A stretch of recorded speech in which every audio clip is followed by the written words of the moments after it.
ठाणे महानगरपालिकेच्या पार्किंग प्लाझामध्ये कोविड-19 महामारीच्या काळात 1000 खाटांचं सुसज्ज रुग्णालय उभारण्यात आलं होतं।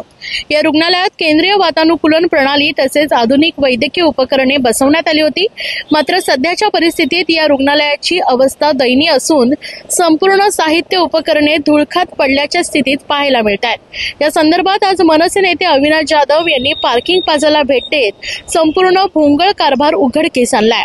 यामध्ये हजारो बेड्स, पीपी किट, व्हेंटिलेटर व सर्व साहित्य धुळकात पडल्याचं चित्र पाहायला मिळालंय। यावेळी मनसे नेते अविनाश जाधव यांनी संपूर्ण प्रकार उघडकीस आणत प्रशासनावर चांगलाच निशाणा साधलाय।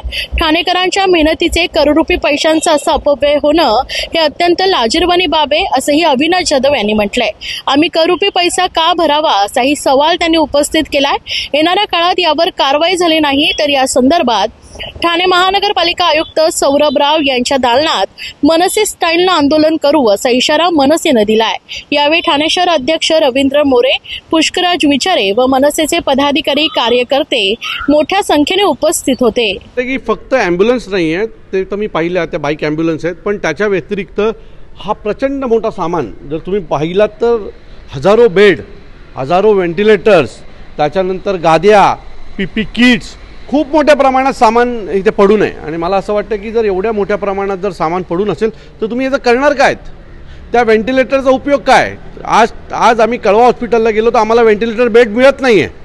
जर आपल्याकडे एवढे व्हेंटिलेटर्स आहेत तर मग व्हेंटिलेटर बेड का नाही अवेलेबल होत आहेत?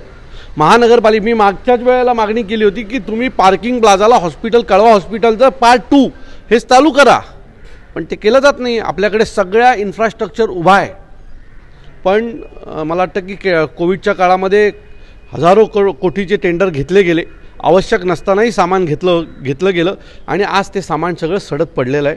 त्याच्याकडे कोणाचं लक्ष नाही। आज 5 वर्ष झाली कोविड संपून, 4 वर्ष झाली या कोविडला, बरं, पण कुठल्याही प्रकारचं या सामानाकडे लक्ष दिलं जात नाही आहे।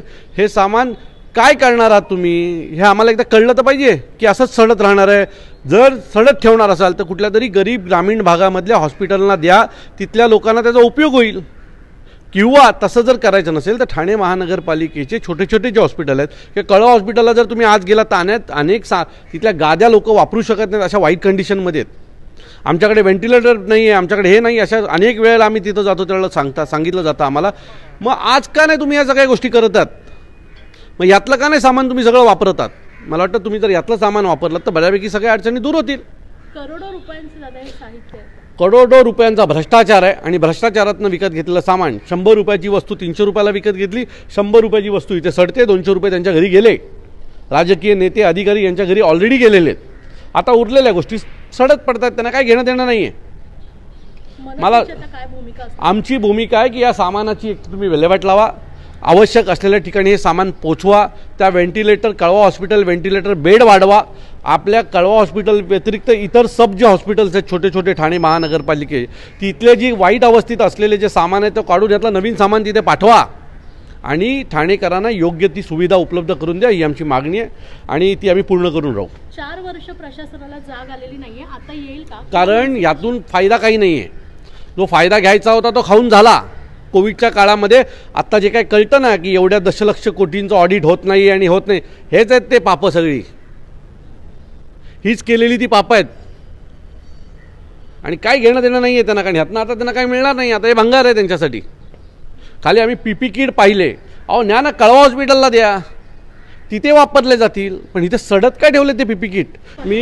आपण मागच्या वेळेला ज्यावेळेला कळवा हॉस्पिटलवर आंदोलन आपली सुरू होती, ज्यावेळेला रोज 40-40, 50-50 लोक एक्सपायर होत होती, त्यावेळेला आपण त्याची थोडी माहिती घेतली होती। तर बेड अवेलेबल नव्हते, व्हेंटिलेटर अवेलेबल नव्हते आणि त्याच्यामुळे ह्या सगळ्या गोष्टी होत होत्या असं आपल्याला सांगण्यात आलं होतं। पण जर तुम्ही इथे आता आलात तर एकाच रूममध्ये जवळजवळ 300-350 नवीन कोरे व्हेंटिलेटर्स हे धूळखात पडलेले आहेत। हजारो बेड्स, हजारो बादल्या, वरती पीपी किट्स, लागणारा सगळं सामान हा सडत पडला आहे। याचा खर्च जर तुम्ही काढला तर काही कोटींमध्ये आहे। जर हाच सामान जर तुम्ही कळवा हॉस्पिटलला दिलं किंवा इतर हॉस्पिटलना दिलं, याचा वापर काय करणार आहात एकदा सांगा तर आम्हाला।